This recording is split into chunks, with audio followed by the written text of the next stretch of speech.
Quick announcement, we got some new UGC for some of my Chainsaw Man fans, and if you read the manga, tap in and check it out. If you don't know what's up, it's still some drip, so you know you can cop it too. Today we got Fami from the manga with her hat and earrings, and there are multiple colors if you want to match around. Trust me, I'll be doing more anime and manga drip in the future, so join my group down below and follow me on Roblox for even more UGC content. What's up guys, it's Punchy, and today we're back and better than ever with another weekly Deepwoken update. This time around, there's some interesting things to discuss involved with this patch, and I hope you'll find something to mess around with. Last week we received a small rework to the legendary Red Death, the introduction of its new critical. This was kinda crazy and different compared to other spear criticals, but it switched up a lot for its gameplay and was overall pretty cool. Anyway, that was last time, but now it's time to lock in for this week. As always, I recommend hopping in game to test everything new to understand it for yourself. And make sure to like and subscribe so we can hit 115k. Let's get into it. For this update, we received something special that has a unique use in game. Candles were added and they can be used for fun or for summoning. So to craft a basic candle, it requires 1 beeswax with 1 fiber and you can get the recipe. After placing this down, it's possible to light it and watch it slowly but surely tick down if you use flint. With just a normal candle, it really doesn't do much except set the mood, but it's possible to unlock something new with these candles. By crafting a candle with an umbral obsidian, you can then craft an invitation or an umbral candle. Anyway, with this candle, we can place it down and it burns purple, but this can also be used on a summoning circle with bones. After getting to the circle, we can then light our candle and it's gonna spawn 2 twin enemies with a different weapon in each hand, and they each have a different horn. This weapon is obtainable and I'll showcase it in just a second, but this is called the Weal and Woe. The NPCs in this form aren't really too powerful, but they are kinda parry bots with Eclipse Kick and the new weapon, so be careful. After knocking them both and gripping one, they will explode and fuse together into Super Saiyan Blue Gogeta, and this one is kinda crazy. This version of the boss doesn't really have too much health, but they will swing extremely fast and are kinda hard to deal with, so be careful about that. Anyway, once we take him down, we can obtain this new weapon called the Weal and Woe, and I'll showcase it right here. In this patch, we received a new Shadowcast legendary, and this one is kinda crazy. Introducing Weal and Woe. At a first glance, this Shadowcast weapon is 2 spiked tools we hold in each hand, and it's classified as a spear, which is cool to see. Each individual piece is modeled differently, and they have a distinct and unique appearance which separate the two. In combat, these have unique animations for both their M1s and criticals, and they do a lot with the attunement itself. Utilizing the Weal and Woe for M1s, they're fairly normal with the gameplay, but they do have fully new animations. I really enjoy how fluid they seem, but they might be kinda broken just cause they're hard to read. Also, the running attack is kinda crazy, flipping both the Weal and Woe while stabbing into enemies, and it's pretty slow, but definitely interesting to land in combat. Now, let's talk about the critical attacks, since there's 3 crazy ones right here. The first, standing critical, is a shorter range X-slash with both weapons that's great for applying pressure up close. It has less range than some of the others, but it's the most straightforward, and probably, I guess, it might be the slowest. So, onto the aerial crit. While using our critical in the air, we spin around, slashing with a multi-hit flourish while diving into our opponent. I think for approaching players from a distance, this can be great, allowing for combos in the air or landing on to slam players down below. And finally, with the running critical, the Weal and Woe pokes forward with a barrage of shadow stabs, kinda like the Red Death, hitting players in a short cone in front of the user. It's optimal for applying pressure at range, but doesn't really have a wide hitbox like some of the others. Each of these weapons deal pretty good shadow damage and steal ether at the same time, but that's about it for the elemental. Overall, this weapon is super cool and can probably be used with a lot of shadow builds, and I think it's kinda crazy.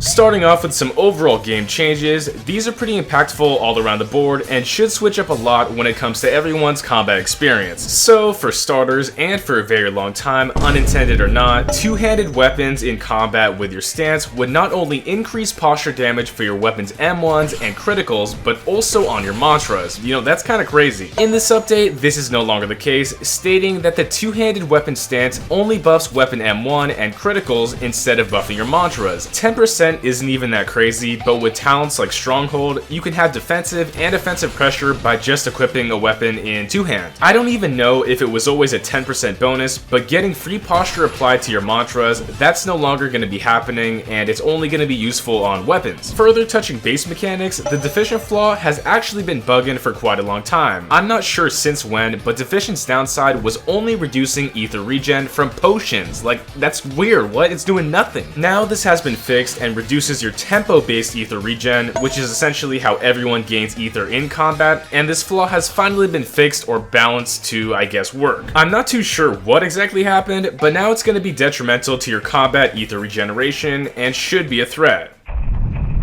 Now, moving on to some balancing, let's highlight a few that stood out in today's update. With a pretty large rework to Thundercall's static link tree, it has now changed in properties and performs a bit differently. So, for starters, static link afflicted players will no longer take extra stun in combat because it was actually redundant and didn't always work. For some reason, the stun effect would occur at the same exact time as any Thunder Mantra stun, making it overall less effective and entirely redundant. Now, this unnoticeable mini stun has been removed. Beyond this, a bunch of fixes have also come to the static link tree that make them easier to use. Visually, all static links should clean up and vanish when they do run out on cooldown, which wasn't happening before, and other interactions should be more accurate, like static allure and jumper cables. Both of these options didn't always work in combat, but they should consistently proc. Overall, it's pretty light adjustments to this path, but I'm glad to see that many of these underrepresented trees still get support in the Big 25. With some weapon changes, I'm happy to say that Red Death got something that I've been asking for and I think is really healthy. For starters, all the requirements for this weapon dropped, allowing more builds to use this, but their scaling increased instead. That means essentially you can use this with way more flexibility, but if you really want that damage, you gotta invest a bit more to get that payoff. So besides that, the base damage for this weapon dropped slightly since it now has greater potential with your elements, but seriously, this weapon is so close to being peak with all of these changes and I think it's healthy. On to another blood weapon, we have a small adjustment coming to the BLOODFOULER, making its critical stand apart. In the new update, the BLOODFOULER standing crit has a new, distinct extra sound to help separate the windups, so it might be easier to react to. So I don't think it's necessarily too crazy, but now it's less of a mix-up. With even more changes to legendary greatswords, the Fractine got a bunch of support with its balancing. For starters, Fractine's posture has been heavily buffed with its base standing critical alongside a significant damage buff that's,